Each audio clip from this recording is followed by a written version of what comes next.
Je suis à peu près sûr que tout le monde connaît Squid Game, mais juste au cas où tu aurais vécu sous une pierre et que tu ne sais pas de quoi il s'agit, Squid Game, c'est un jeu où des citoyens ordinaires participent à des jeux d'enfants mortels. Le tout pour un prix en cash énorme. Ça a l'air plutôt fun et facile, mais tous ces participants sont noyés dans les dettes et doivent survivre à 6 jeux brutaux où perdre veut dire mourir. Et pour que ces jeux se déroulent bien et efficacement, il y a une hiérarchie, aka les gardes. Dans cette vidéo, on va parler de tous ces gardes et de leur rôle. En premier, on a le vendeur. C'est le gars qui lance toute la réaction en chaîne. On l'appelle aussi le recruteur. Et c'est lui qui va chercher les joueurs. Son boulot, c'est d'approcher des gens endettés jusqu'au cou ou en grosse galère financière et de leur proposer une chance de participer aux Squid Games. Le recruteur ne met jamais les pieds sur l'île où se déroulent les jeux et il ne peut pas donner d'ordre aux ouvriers, soldats ou managers, même si son rang est plus élevé qu'eux. Le vendeur, c'est en gros le mec bien habillé avec une claque légendaire. Son job, attirer les désespérés dans Squid Game avec la promesse d'un gros pactole. Comment? En les défiant dans un jeu simple de Dagji. Si tu gagnes du cash. Si tu perds, paf, tu te prends une claque plus violente qu'un héros réalisant qu'il était le méchant depuis le début. Et une fois que t'es accro, il te donne une carte mystérieuse et disparaît comme un perso d'animé avec un passé tragique. Et bam, te voilà embarqué dans un jeu de survie où le vrai prix, c'est de ne pas mourir. Morale de l'histoire, si un inconnu bien habillé t'aborde avec un sourire et un jeu, cours, ou alors mets un casque.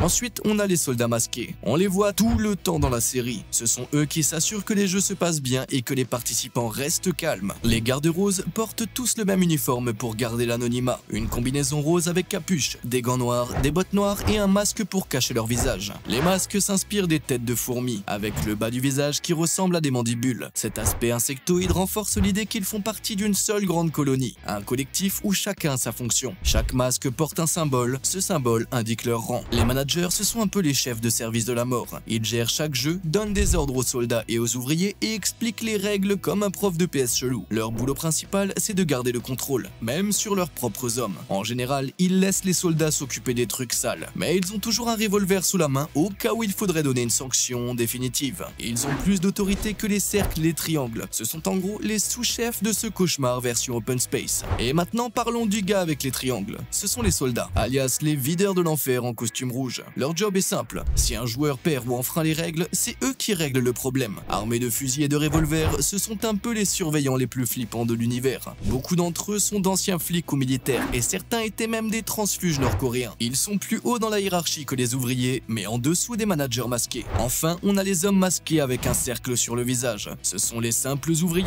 Les ouvriers s'occupent des tâches ingrates liées à chaque jeu. Installer les décors, transporter les cadavres, les incinérer, etc. Tous les gardes ont le même comportement glacial envers les joueurs, exactement comme mon crush avec moi. Ils ne réagissent pas aux morts, leur langage corporel reste neutre. Même quand un joueur leur parle, ils restent plantés là, silencieux. Mais ils peuvent répondre à certaines questions. Ce sont des exemples parfaits de PNJ. Ensuite, on a le frontman, aka Hwang In-ho. C'est lui qui dirige les Squid Game actuels. Le frontman contrôle totalement les 3 classes des gardes et observe les jeux via plein d'écrans de surveillance. Il intervient parfois quand une situation dégénère. Il est souvent au téléphone dans ses quartiers parlant avec le boss au sujet du déroulement des jeux. En général, il obéit aux ordres du vrai hôte. Il s'assure aussi que les VIP passent un bon moment pendant le spectacle. On sait que Hwang In-ho est le frontman et il y a une raison à ça. Quand sa femme a développé une cirrhose aiguë pendant sa grossesse, les médecins lui ont dit de choisir, interrompre la grossesse pour survivre ou aller jusqu'au bout en risquant sa vie. Elle a choisi de sauver le bébé au prix de sa vie. In-ho, incapable de payer une greffe, a emprunté de l'argent à un criminel qui a été pris pour un pot de vin. Même avec un dossier impeccable, il a été viré par son supérieur. Dévasté, il a rejoint la 28e édition de Squid Game en tant que joueur 132 et a gagné.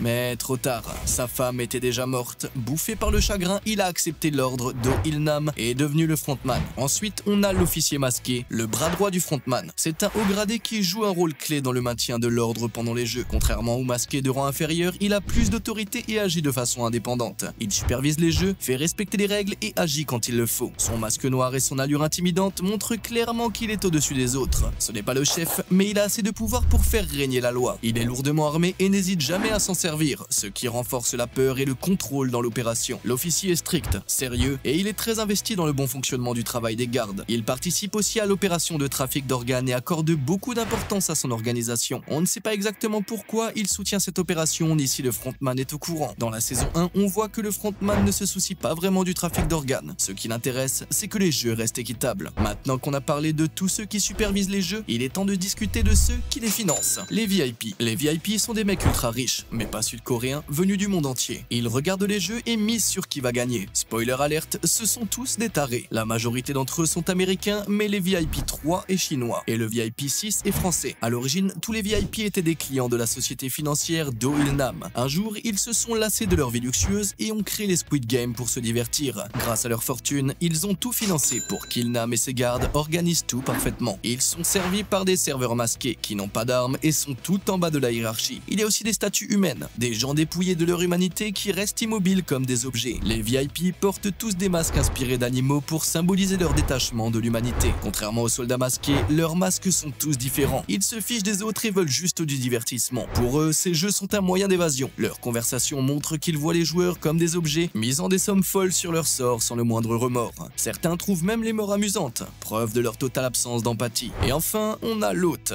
L'hôte était l'organisateur des jeux, et l'un des plus gros plot twists de Squid Game, c'est qu'Il Nam était derrière tout ça. Juste un homme d'affaires super riche. Il Nam et ses potes milliardaires se sont lassés de leur fortune et ont créé les Squid Game pour s'amuser. Malgré l'horreur qu'il a orchestrée, Il Nam a choisi de participer au 33e Squid Game en tant que joueur, juste pour ressentir l'adrénaline. Mais grâce à son statut, il n'a jamais été en danger. Les gardes veillaient à ce qu'il survive. En tant que chef du jeu, c'était lui le plus puissant. Même en jouant, il gardait une forme de contrôle sans trop interférer. Par exemple, quand il a crié pour que le massacre s'arrête dans l'épisode « Reste dans ton équipe », les soldats sont immédiatement intervenus. Son lien avec Ji-Eun semblait très sincère par moments, surtout pendant le jeu des billes déchirants. Mais au final, tout faisait partie de son délire. Dans ces derniers instants, il défie la foi de Gin-Hoon en l'humanité, affirmant que les gens n'aident que s'ils y trouvent un intérêt. Il meurt peu après, laissant derrière lui un héritage de cruauté et de manipulation, prouvant que sa vision du monde était aussi glaciale que les jeux qu'il avait créés. Et c'est tout pour aujourd'hui. Dis-moi en commentaire quel est ton personnage préféré dans Squid Game. Et en attendant, si tu veux voir une autre vidéo cool, clique sur celle qui s'affiche à l'écran. Allez, clique et à bientôt!